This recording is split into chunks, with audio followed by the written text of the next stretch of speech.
Hello students. Today we are going to learn chapter 2, part 2, that is Indian economy. Now in the last session we had learned about different types of economic systems, and in that first part of this chapter I also told you that India is following mixed economy, and we go according to the planning. That is, we have a 5-year planning commission. We follow 5-year planning. Now, what is plan? Plan explain how the resources of the country or the nation should be put in use. We have so many resources. Now, it is very important that allocation of these resources is done in the right way. That is, all these resources are utilized to its optimum or maximum level, and there is no wastage of resources. And for this purpose, we need planning. Now, plan is, as I said, it explains how resources of the nation should be put in use. Now, every country goes by planning, and they have to set their general and specific goals. Now, when we say general and specific goals, let's say the general goal of the country is to have a growth and development in the country. But how to achieve this goal? Now, for that, we need to, set up the specific goals. The specific goals, let's say, for example, we want 5% growth in agriculture in the next coming years, or let's say in the next coming 3 years. We want to have 2% growth in terms of industrial sector, or let's say in terms of heavy industries. So all these are the specific goals which are specified, that how much we want to achieve in different sectors and in what percentage. So plan has general as well as specific goals to be achieved within specified time. And in India, as I said, we follow 5-year planning, and we have a 5-year planning commission which is under the ministry, of course, and the chairman takes care of this 5-year planning. Now, what are the goals of 5-year plan? Now we know that the first 5-year planning was started in the year 1950, and all the goals were set. So normally, what are the goals of 5-year plan? There are mainly 4 major goals: growth, modernization, self-reliance, and equity. Let's talk about growth. This is one of the major important goal of 5-year planning. Every economy wants to grow. When I say grow, they want to increase their GDP, that is gross domestic product. And in order to increase or improve your GDP, you need to increase the production.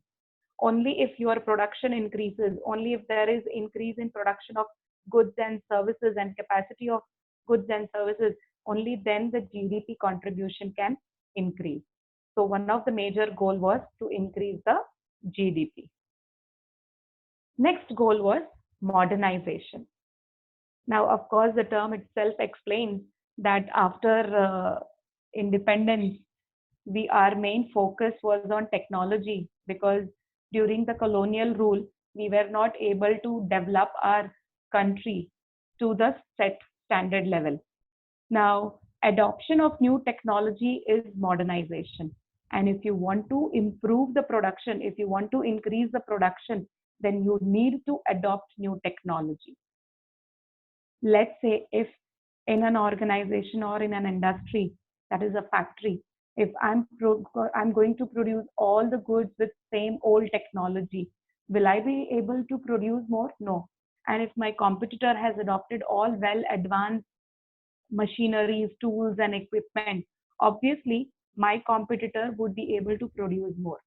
So modernization was very important, and this was another goal of 5-year plan. It does not refer only to improvement in technology, but it also means to change the social outlook. See, when we talk about modernization, we should not consider only technology as part of modernization. We should also consider about the social outlook. Here, I'm just giving you an example. Let's say gender equality. What if your country is very much advanced, very much modernized, but still in terms of gender equality, still there is discrimination among men and women, then of course your economy cannot be called as modernized. So it's very important that you also have to take care of the social outlook. That is, you have to see to it that there is no gender inequality in any of the sectors. Another goal was self-reliance. See, this is very important. When you start growing, when your country wants to grow, the first important thing is stop relying on the other country's goods. If I totally depend on the other country for goods and services, of course, no way my country is going to become a developed economy. So the first important thing is be self-reliant. Don't depend on any other country for raw materials or for goods and services. So self-reliance means depending on our own resources rather than importing those goods. So avoid import of those goods which can be produced in India itself. So we have to find a substitute for imported items if we want to become self-reliant. Like let's say, for example, that if X commodity is not available in India and we are importing in major amount from the foreign country, of course, it means that we are lacking in that sector. So why not find a substitute for that product and start production in our country itself? That would make our country self-reliant. So this was another major goal of 5-year plan. This was another goal, that is the last one, equity. When we say equity, of course, it means equality. Equality among the rich and the poor. That is, every economy should try to minimize the gap between the rich and the poor. Otherwise, how much ever your country is modernized or how much ever your country is having the high growth or self-reliance, but if there is no equality among the rich and poor, if the gap or the ratio between the rich and poor is too high, then it becomes very difficult for any country to grow or to prosper. So for this equality purpose, again, many steps were taken by the government to reduce inequality among the distribution of income and wealth. And that is why we say that all the taxes which are charged from the rich, they are utilized for the betterment or for the improvement of the poor or the public.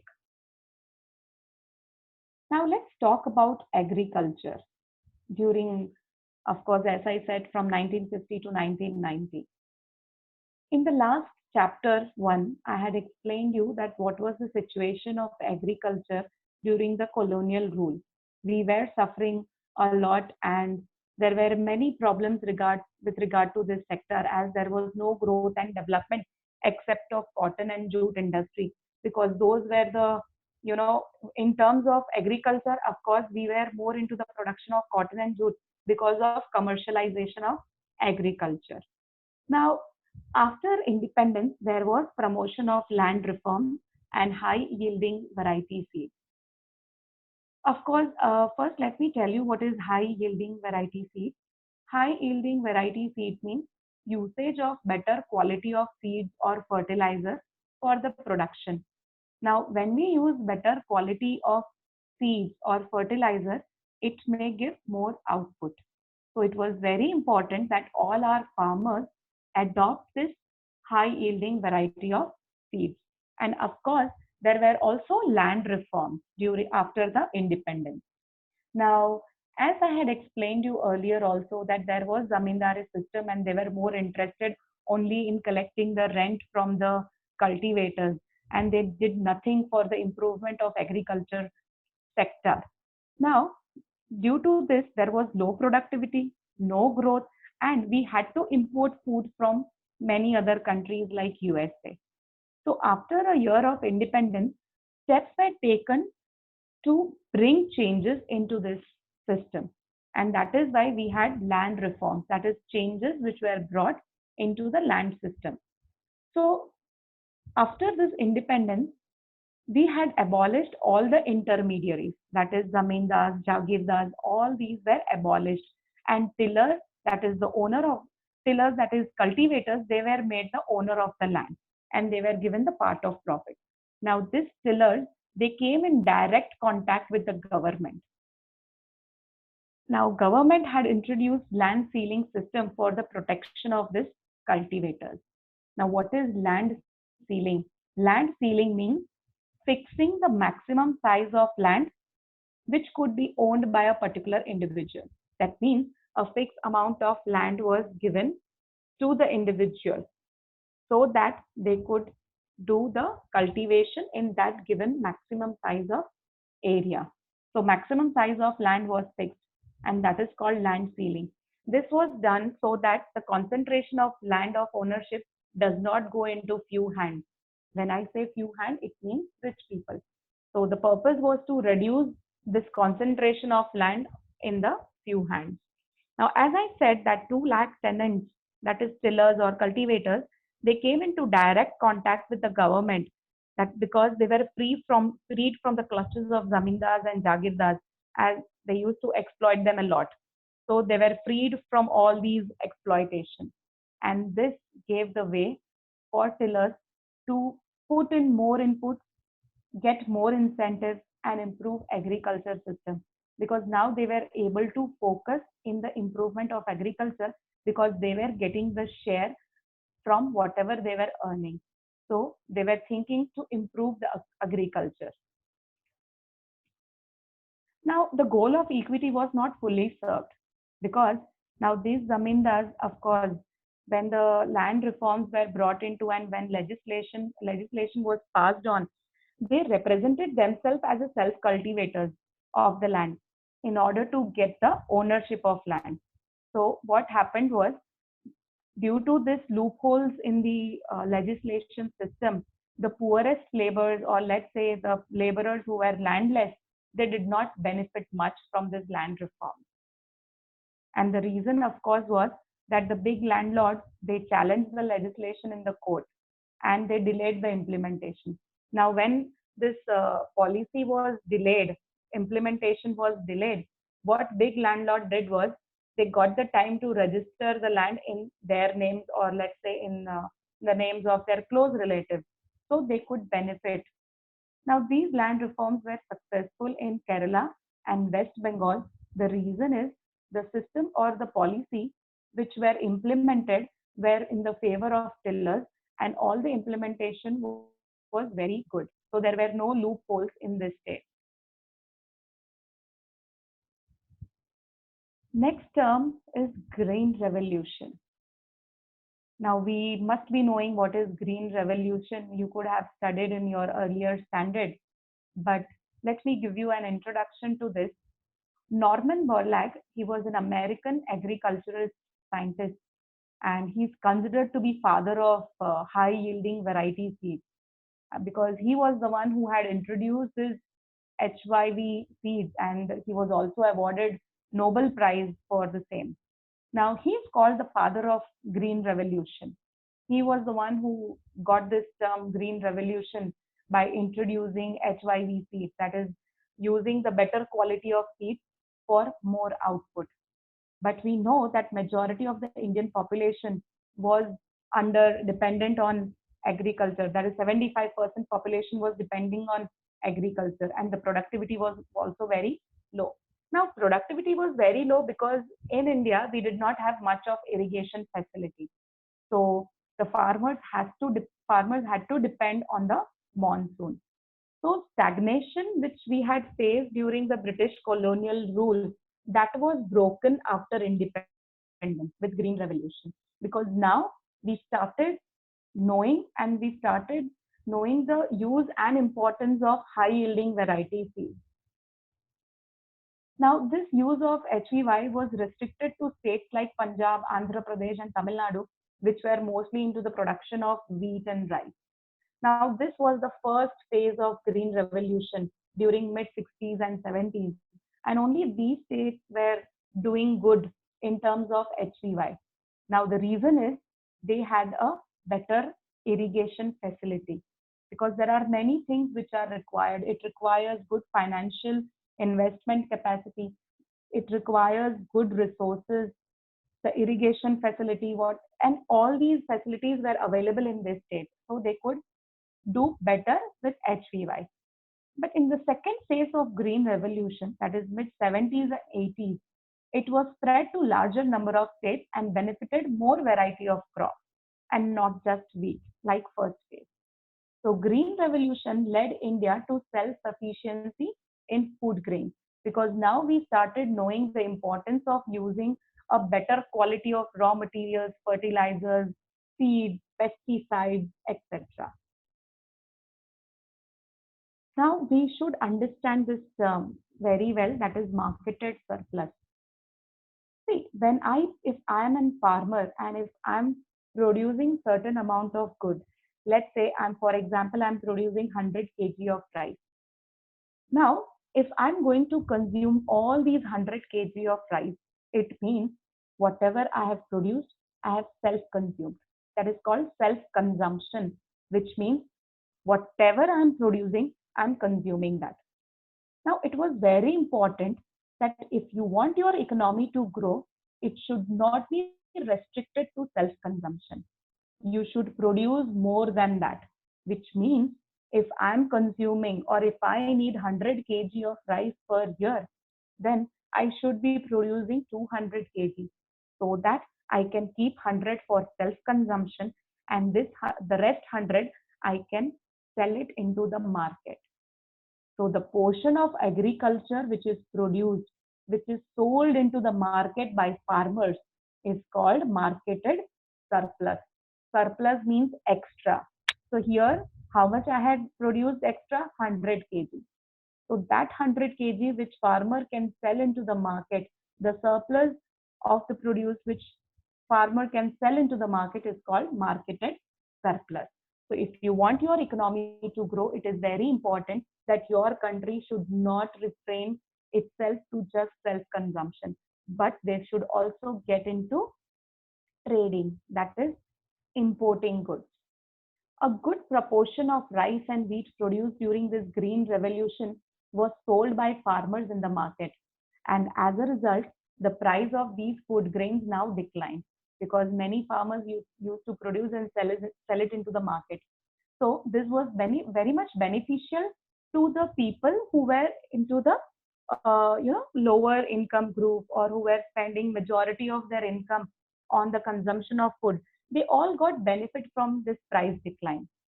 Now, this green revolution also enabled the government to procure sufficient amount of food grain, which means extra food grains were produced and they were kept it as a stock so that whenever there was emergency or food shortage, this stock could be utilized. Now, green revolution, we all know that it benefited a lot, but the technology which was involved was not free from risk. Because as I said earlier, that use of this HYV seeds require the use of good quality of fertilizers, pesticides in correct quantities, as well as regular supply. And the application of this input in correct proportion is very important. So to adopt this technology of HYV seeds, farmers were required to have a good irrigation facility and financial resources, as I had mentioned. But it was lacking with our Indian farmers because majority of the farmers were poor and very small section of farmers were big enough to adopt all this technology because they had all the inputs and resources. Now, HYV crops were also more prone to attack by pests, and small farmers who adopted this technology could lose everything if they don't take any precaution. But this fear did not come true because many steps were taken by the government to help the farmers to use and invest into the agriculture. Now they can invest only when they have the money with them. So the step which government took was they started providing the loan at a very lower interest rate. They also started providing subsidy or concession to the farmers. That is, they started providing seeds and fertilizers, sometimes at a very cheaper rate or a very lower rate, or sometimes even free of cost. So these subsidies were given to them, these concessions were given to them so that they could yield more profit and more outcome. Now, this all helped the farmers to give more output in terms of production of agricultural goods. I hope with this you have understood the concept related to Indian economy from 1950 to 1990. With this, we complete part 2, and the last one is part 3. Thank you.